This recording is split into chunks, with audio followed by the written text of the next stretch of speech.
ছোটবেলায় শীতকালে যখন নানার বাড়িতে যেতাম, তখন আমার মামি জিজ্ঞেস করত, "তোমরা কি পিঠা খাবে?" তো আমি ১-২ টা পিঠার নাম বলতাম। একটা হচ্ছে ছিটা রুটির পিঠা, আরেকটা হচ্ছে যে ছোট পিঠা বা চুই পিঠা। এগুলোর নাম বলতাম। তো আমি হচ্ছে আজকে ছিটা রুটির পিঠা বানাবো। আর এর জন্য এখানে আমি চালের গুঁড়া আর হচ্ছে লবণ নিয়েছি। আর সামান্য হালকা কুসুম গরম পানি দিয়ে একটা পাতলা ডো করছি। আর এই পিঠাটা কিন্তু তেমন কোনো কিছুই লাগে না। একদমই সহজ। খুব অল্প উপকরণেই কিন্তু বাসায় এটা বানানো যায়। আর খেতেও কিন্তু অনেক মজা। এই পিঠাটার কিন্তু অনেক নাম।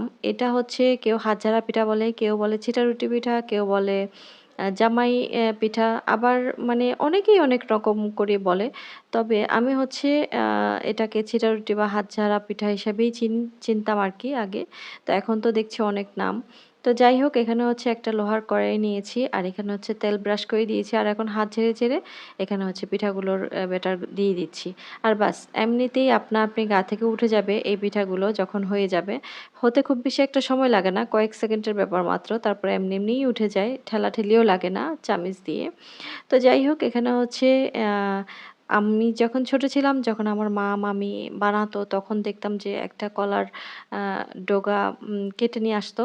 আর সেটাকে অনেকটা ব্রাশের মতো বানাতো আরকি। ব্রাশের মতো বানিয়ে তারপর হচ্ছে তেলের মধ্যে চুবিয়ে কড়াইয়ের মধ্যে বারবার যতবার এরকম ছিটা রুটি বানাতো রুটি ততবারই হচ্ছে কড়াইয়ের মধ্যে ঘষে দিত তেলটা ওই কলার ডগা দিয়ে।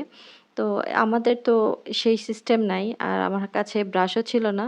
তো আমি হচ্ছে ছোট্ট একটা কাপড়ের মধ্যে তেল নিয়ে তারপর হচ্ছে কড়াইটা মুছে দিয়েছি।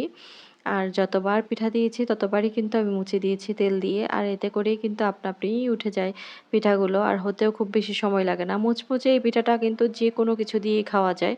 যেমন আ মুরগির মাংসের ঝোল, গরুর মাংসের ঝোল, তারপর হচ্ছে ভর্তা, তারপর হচ্ছে চা, তারপর খেজুরের গুড় এরকম যেকোনো কিছু দিয়েই কিন্তু খাওয়া যায়। যারা পিঠা পুলি খেতে ভালোবাসে তারা কিন্তু যেভাবেই খাবে সেভাবেই পছন্দ করবে। কারণ এটা আসলে পিঠাপুলি হচ্ছে একটা উম মজার জিনিস। যারা পছন্দ করে তারা অনেক বেশি পছন্দ করে। তারা চিন্তা করে না যে আমরা এটা দিয়ে খাবো, ওটা দিয়ে খাবো। যেটা দিয়ে খাবি সেটা দিয়েই পছন্দ হবে। সেটাই ভালো লাগবে।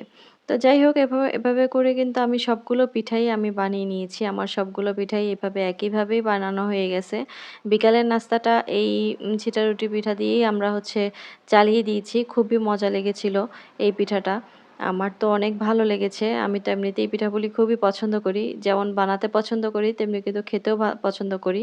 তো আমি হচ্ছে আজকে এই ছিটা রুটি পিঠা বানিয়েছিলাম বিকেলের নাস্তায়। খেজুরের রস দিয়ে খেয়েছিলাম। খুবই মজা লেগেছে। খেজুরের রস মানেই তো বুঝেন কিরকম একটা সুঘ্রাণ, তারপর একটা মজার জিনিস। খেজুরের রস যারা খায় তাদের জন্য তো মানে আল্লাহর একটা নেয়ামত। তো যাই হোক এখানে আমার সবগুলো পিঠাই হয়ে গেছে। একটু করে আমার খেজুরের রস ছিল বাসায়। তো সেটাকে আমি জাল দিয়ে অনেকটা ঘন করে নিয়েছি। আর সেটা দিয়েই আমি একটু করে খেয়ে নিয়েছি। খুবই মজার ছিল।